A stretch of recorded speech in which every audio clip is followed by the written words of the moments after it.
चुनमुन की दानिशमंदी। एक बार का जिक्र है कि एक छोटी सी चिड़िया थी जिसका नाम चुनमुन था। चुनमुन एक नहायत ही चालाक और मेहनती चिड़िया थी। वो रोजाना सुबह सवेरे उठती, दूर दराज के खेतों में जाती और वहां से दाने चुनकर लाती। उसका घर एक छोटे से पेड़ पर बना हुआ था, जहां वो अपने शोहर चिड़ा के साथ खुशी खुशी रहती थी। एक दिन चुनमुन ने देखा कि खेतों में दाने कम होते जा रहे हैं और सर्दियां भी आने वाली थी। इसने सोचा कि अब हमें जल्दी से ज्यादा दाने जमा करने चाहिए ताकि सर्दियों में भूखे ना रहें। इसने अपने शोहर से कहा, चिड़ा जी, हमें अभी से खाने का इंतजाम कर लेना चाहिए, वरना सर्दियों में बहुत मुश्किल हो जाएगी।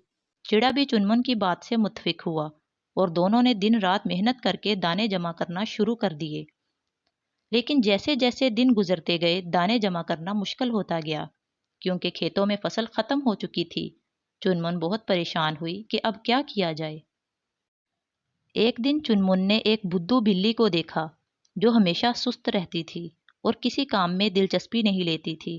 चुनमुन के जहन में एक तरकीब आई।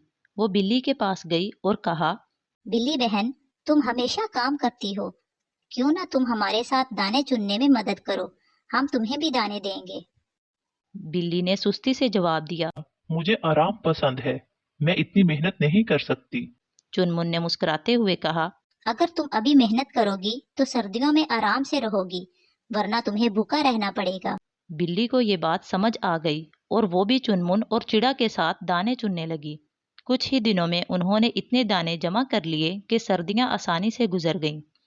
इस कहानी से हमें ये सबक मिलता है कि मेहनत और होशियारी से ही हम आने वाले मुश्किल वक्त का मुकाबला कर सकते हैं।